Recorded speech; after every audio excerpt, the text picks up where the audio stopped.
Hello and welcome back to the Palmer Performance Workshop. Had a little idea this morning. I've got a R6 in here that I've got to take the engine out of, and it's a job that I've done a lot over the years because I've done a lot of work with R6s.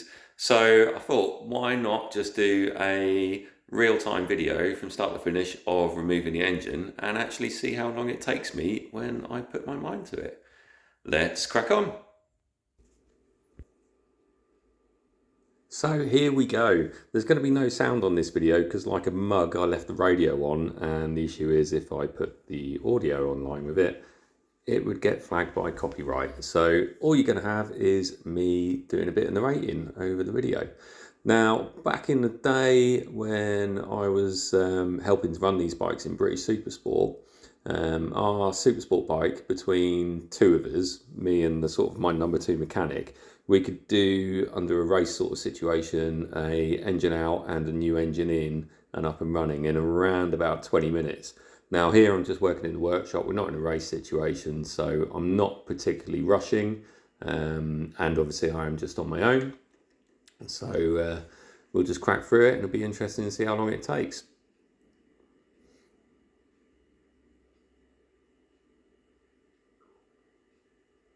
Now, the way I always work with any bike when I go to take the engine out is generally sort of start working from the top, get all the top side of things done, and then go down to the bottom. Now, this particular engine's just coming out for a little bit of top end work. Normally, we would drop the oil, and that's probably one of the first things I'd do is actually pull the sump plug and just leave it sitting there with a tray underneath and draining whilst I'm taking everything else off. But we don't actually, for the job we're doing on this bike, we don't actually need to drop the oil. So first things first really is petrol tank off, and we can go from there.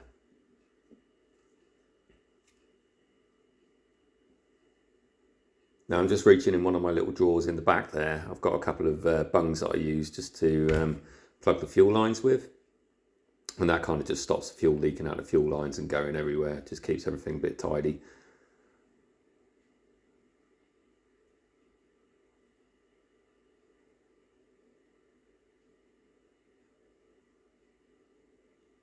Not sure how interesting you guys are going to find this video, but just thought it'd be something different to do. And I've been a bit slack on the content front, so thought I'd give you something to watch when you're bored in an evening. So there we go, that's fuel tank off and out of the way. Airbox off will be next.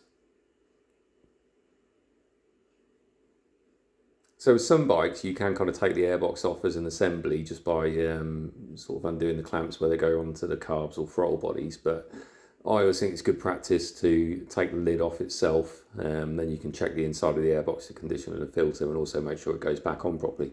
Now with the R6s, you have to take the lid off because the bottom half of the airbox is actually bolted to the throttle bodies. So you have to take the lid off to access those bolts. So then I'm just going all the way around the airbox lid, cracking all the screws off.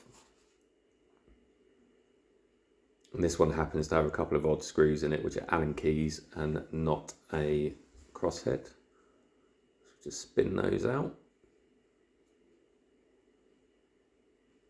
Now on the top of the airbox on the R6, it does have some injectors. So there's another fuel rail that has to be disconnected.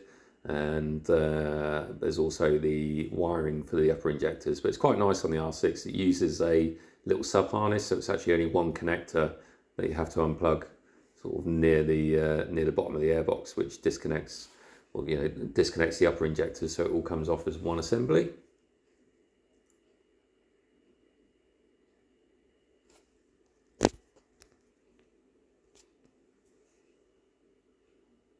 There we go, that's the lid off and out of the way. We'll put that in one of my storage boxes. I'm just getting rid of some of the excess fuel out of the upper fuel rail there so it doesn't just sit there dribbling in my storage box. Worth mentioning actually, the tough crates I use in my workshop, they are actually available to buy again. The guy who is importing them, who is kind of local to me, or the guy who gets them made, it does appear he started back up because a few of my customers have bought them. So worth a little Google to find his website if you need some decent storage boxes for your garage or workshop, or even for going racing and track day stuff. They're pretty good for that too. So here I'm just undoing, there is 6 4mm headed Allen screws onto the velocity stacks which hold the bottom of the airbox on where they go onto the throttle bodies. So I'm just undoing them there. It's actually quite surprising with an R6 how few tools are actually required to take an engine out. It's basically a 4mm Allen key, a 5mm Allen key, normally like a 10mm spanner or 10mm socket, 17mm socket for the engine mounting bolts, 30mm socket for the front sprocket. Obviously with a race exhaust system, that's a spring puller for that. That's pretty much the size of it. Crosshead screwdriver for the airbox. Just trying to think if there's anything else, but yeah, not a lot of tools required. Oh yeah, 12mm socket for the engine mounts which go onto the sort of side of the cylinder head.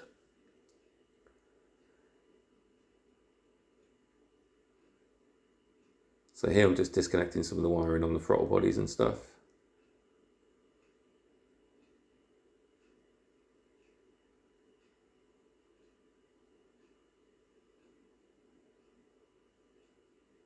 And then for actually removing the throttle bodies themselves, they've got like a little 3mm Jubilee type clamp, if you like, which actually clamp the throttle bodies into the manifolds on the head.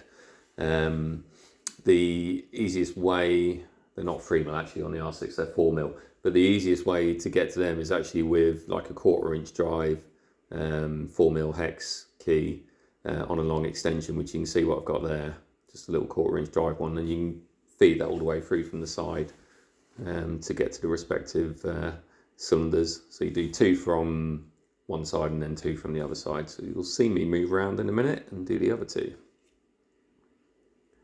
There we go. I can hear you all saying, where's your ramp? Why haven't you got a ramp? Well, we cover that in plenty of the videos, don't we? I just don't like them. Don't ask me why, just don't. They get in the way. Not so bad if you're just doing routine servicing. You know, if you're doing oil and filter changes all the time, then yeah, great. Really good to get the bike up and out, you know, up in the air and make that stuff at a more reasonable height. But most of what I do, for me, it's more comfortable working on a bike at this level. Now, what I've just got out of my toolbox there is just some plastic caps. So once I pop the throttle bodies out of the way, I'll then put those plastic caps into the inlet manifolds to stop any dirt or debris dropping in there. And they're nothing special actually. They are just like postal, like caps that you'll get that go on the end of a postal tube. You just have to find the right sizes for the various different motorbikes, but quite a lot of them are common.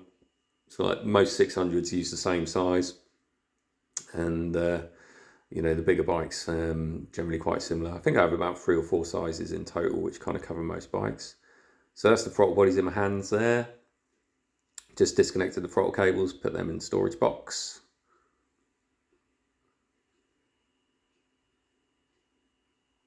Now what I haven't remembered to do is start draining the water, so that's the tub out for that.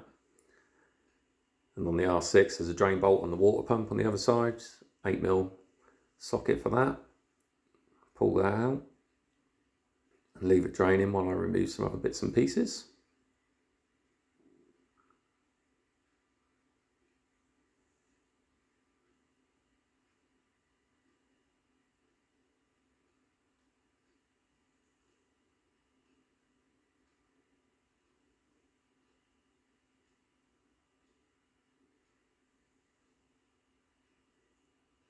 Now this bike's got GB Racing bullet sliders on the front 2 engine mounts. We're just taking the actual bullet slider part off so that we can access the engine mounts themselves in a minute.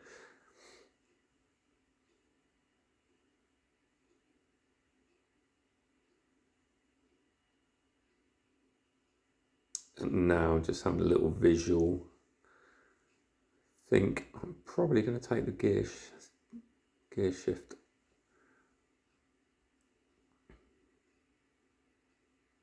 off next. Yeah, so this bike's got a quick shifter on it, so the gear lever quick shift sensor will come off as one bit, and I'll just hang it up out the way.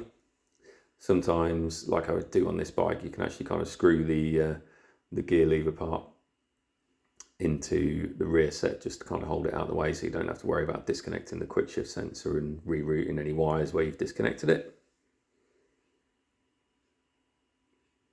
Obviously this model of R6, it's kind of a pre-2017 bike, so they didn't actually come with a quick shifter as standard.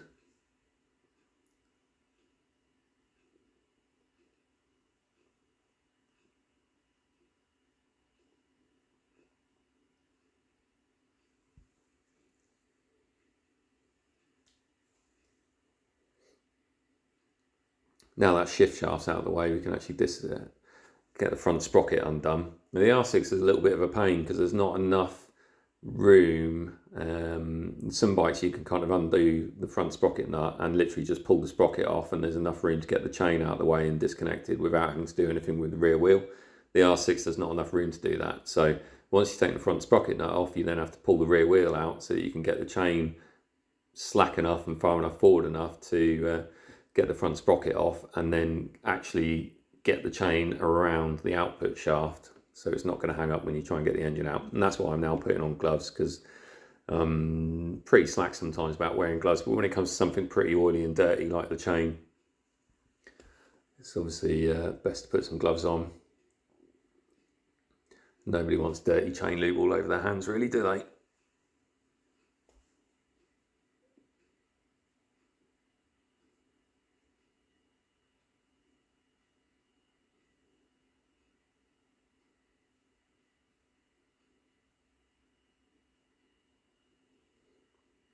So you can see there I unhooked the chain off just so I could pull some of it through to give enough sort of flex in it to be able to pop it around the output shaft. There we go. And with that done, I'll then put the wheel back in, because that kind of adds some weight to the back of the bike and kind of stabilises it a bit when you pull the engine out. And obviously once the engine's out, I need to be able to roll the bike around anyway, so we'll hook that back in and just put the chain over it loosely. This was actually done on a Monday morning when I was feeling a bit keen and in the workshop sort of before 8 AM. Thought I'd try and get a good head start on the week's jobs. Weirdly, it's kind of a time of year which seems to get busy again as it gets towards the end of the race season, and then people start thinking about going on Euro trips as the weather here starts going more downhill. So having to pull my finger out a little bit more than usual. Right, so all the coolant's drained out. We're just putting the drain bolt back in, and then I'm moving my drain tub under the radiator because we're going to take the radiator off next. And it doesn't matter how much you try and drain out, you always end up spilling some when you disconnect the rad pipes and such like. So it's always a good practice to have a tub under there when you disconnect them, and when you pull the radiator off, try and minimise the amount of spillage all over the workshop mat.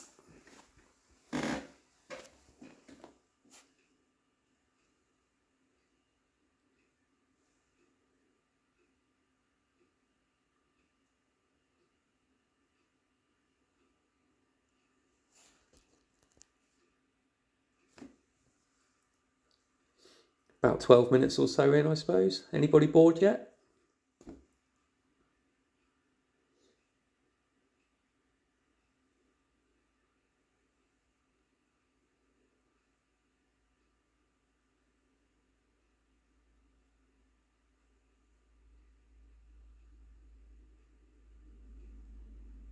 And that's me just disconnecting the starter motor.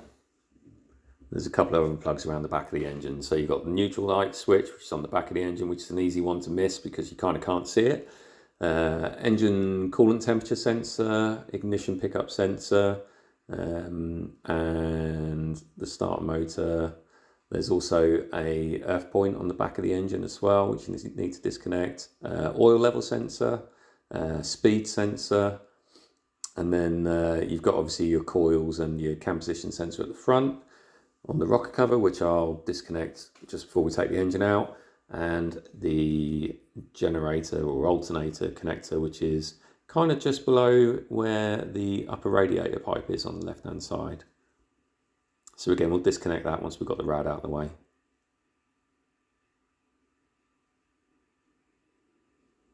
So now I'm just moving on to the radiator, disconnect the radiator or the coolant pipe from the right hand side.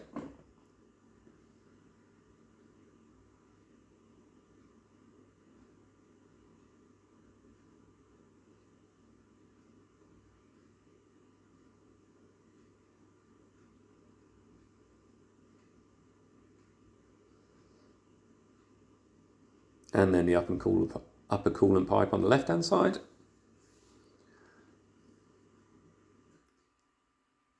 And the rubber coolant pipe that comes off the back of the engine that goes into that aluminium one on the side, we just generally pull that back and tuck it out of the way when we remove the engine. So that is the lower radiator mount bolt. If it's a standard bolt still, it'll be a 10mm headed standard bolt. And the same up there. Always annoys me a little bit when bikes have different bolts to what they had as standard, because when you've been working on them for a long time, you obviously know what tools you need to do that particular job. And then when you come to it and somebody's put a different bolt in, it's like, oh, I've got to get a different tool now. That's just me being OCD and fussy, I guess. You can see I'm just tilting the radiator there just to try and get some of the excess coolant out of that, and then just kind of feed it around the front wheel and the exhaust. Just turn the handlebars, helps get that out of the way. Nice shot of my backside.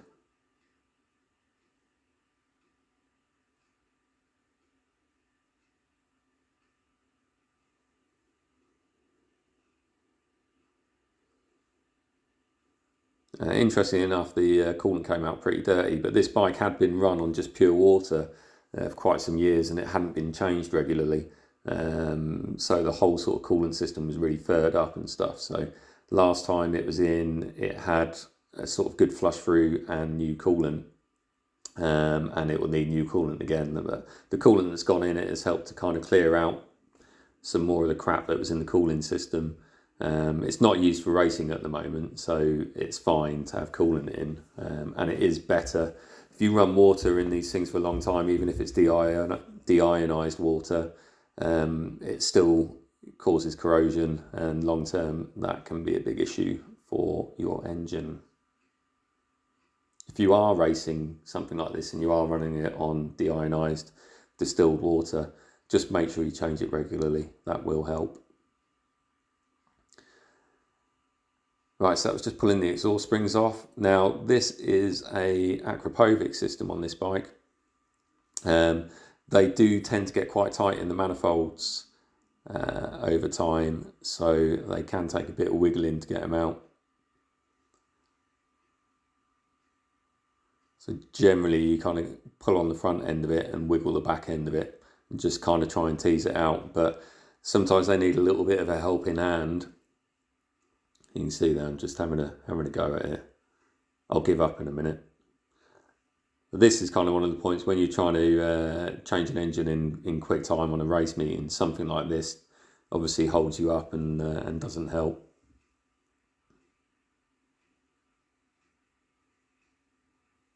There you go. That's me giving up and using an old trick. So what I've gone to get is a tub of GT85. Obviously other similar penetrant brands are available, WD-40 or whatever, and it's just got the straw on it, and I'm just spraying it into the top of the manifold where it goes in, or top of the exhaust where they go into the manifold, and that kind of draws itself in and does help free them off. So I just keep doing what I was doing, which was wiggling it and putting a bit of pressure on it to pull it out at the same time, and you'll see it will just gradually work its way out.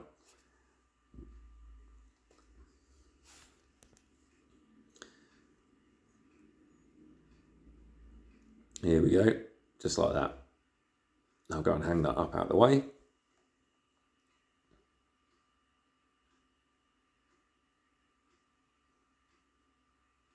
And a lot of people who don't do this sort of thing for a living would be quite daunted about, or find it quite daunting taking an engine out of a bike, but it really is just nuts and bolts. And as long as you take a bit of a record of what goes where, and obviously with phone cameras and stuff now, it's really easy to do. It's not that big a deal. Most manuals for most bikes are available online as well, and they'll give you all the torque settings, and a lot of them will tell you how to take the engine out and put it back in anyway. So not that I'm trying to do myself out of work, but same with anything. When you look at it, it might look quite scary, and there's wires and nuts and bolts and all sorts of things everywhere. But if you work through it methodically and take your time and record everything you do, it's not too bad. So there we go, that's just disconnecting the alternator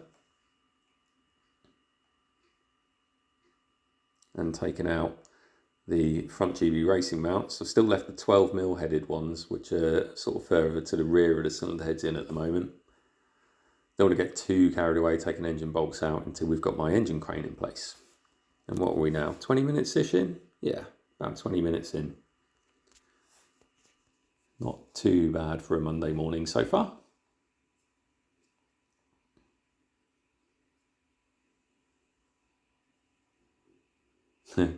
Little breather there.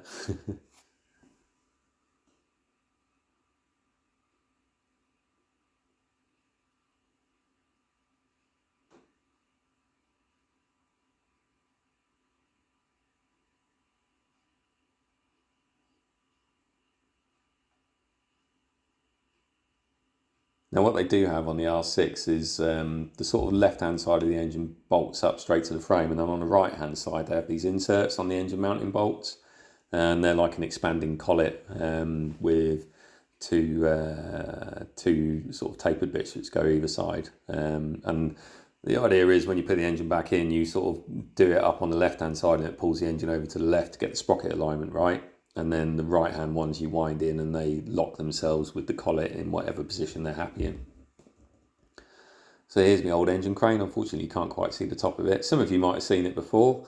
It's something I had my friend Wayne at Champion Equipment fabricate for me. It's now got an electric winch on it because the hand winch on it was a bit like hard work, to be fair. And the electric one's a bit nicer. One came up locally on Facebook Marketplace for cheap, so I had a little bargain. So I just put a strap through around the back of the engine, that'll go underneath it, round up the front and hook round, and then obviously connect to the hoist on the crane.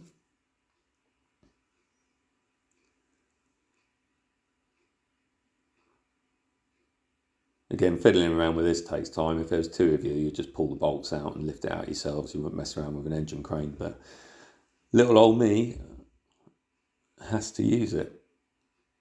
That's just the power lead for the motor. There we go, crane coming down.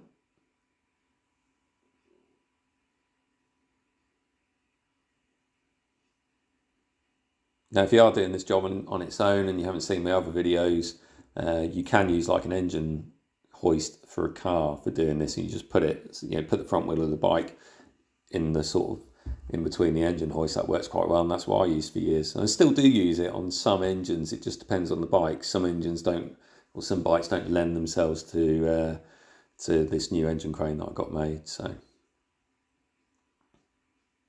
surprising, actually, looking at the timer as I narrate this, how much time you lose just sort of faffing around, sorting out the strap and the engine crane and such like. And here I'm just disconnecting the HT coils and such like, and making sure that nothing else is left connected before I start thinking about undoing the engine bolts and dropping the motor.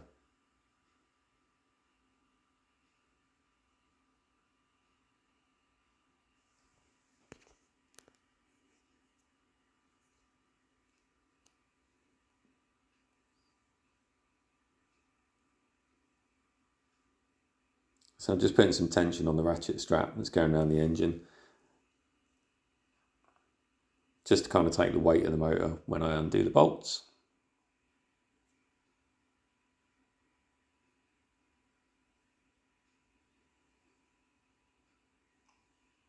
That one I'm going to have to hold from the other side as well, because the whole thing's just turning. Again, two-man job, and make this a little bit easier. You get your mate around the other side to hold one whilst you undo the other.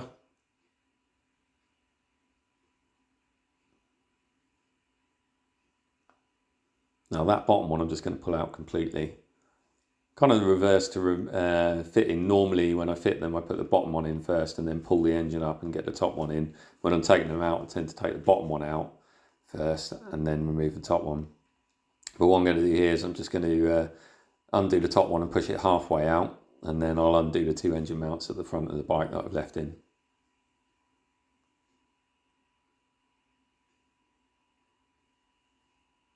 Again, you kind of forget how long it takes just to do those little bits and pieces.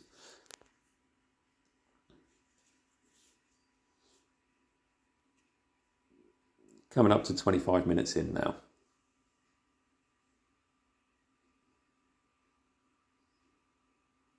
get this out, and then it'll be cup of tea o'clock, I reckon.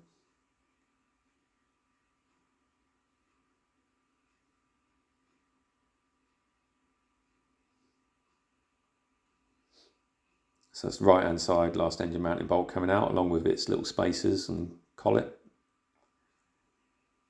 That's the left hand side one, which doesn't have any spacers on it. Just kind of supporting the engine a little bit there while I take that one out.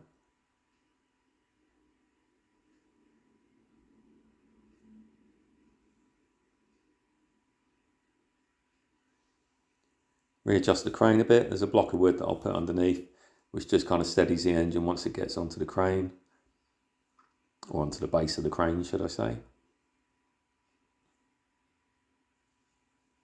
There we go, just wiggling the top one out. That's that out. And then I can gently lower the engine down, just keeping an eye on everything as I do it, make sure that I haven't forgotten anything or left anything connected. Which you'd hope, all the years of doing it, that I wouldn't forget anything, wouldn't you?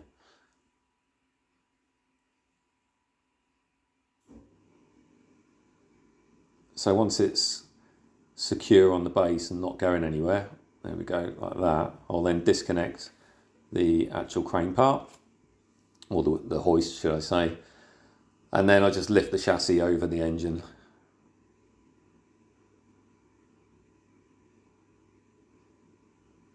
So yeah, about 25 minutes and it's basically out the bike. Not bad for one man on a Monday morning, I reckon. There we go. And just to finish off, I'll show you what I do when I put them on the bench. I can lift them and put them on the bench myself, and that's what I did for years before I got this engine crane made, but I am getting older, my back's getting worse, so it's not always the best idea to be lugging motorbike engines on your own. So this is the way I can get around that. I'll pull the boxes out so that the crane can actually slide underneath. We'll hoist the engine up. Makes it look easy, doesn't it?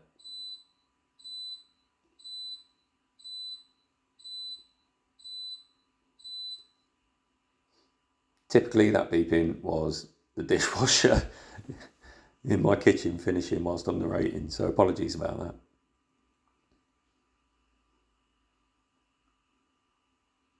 So there we go, just laying it onto that tray on the bench, stops the bench getting scuffed up. That's the main reason I use them. I'll slacken it off, I'll pop a bit of wood under it, and then I can disconnect the hoist and just connect the top engine mount to my bracket on the engine bench wall.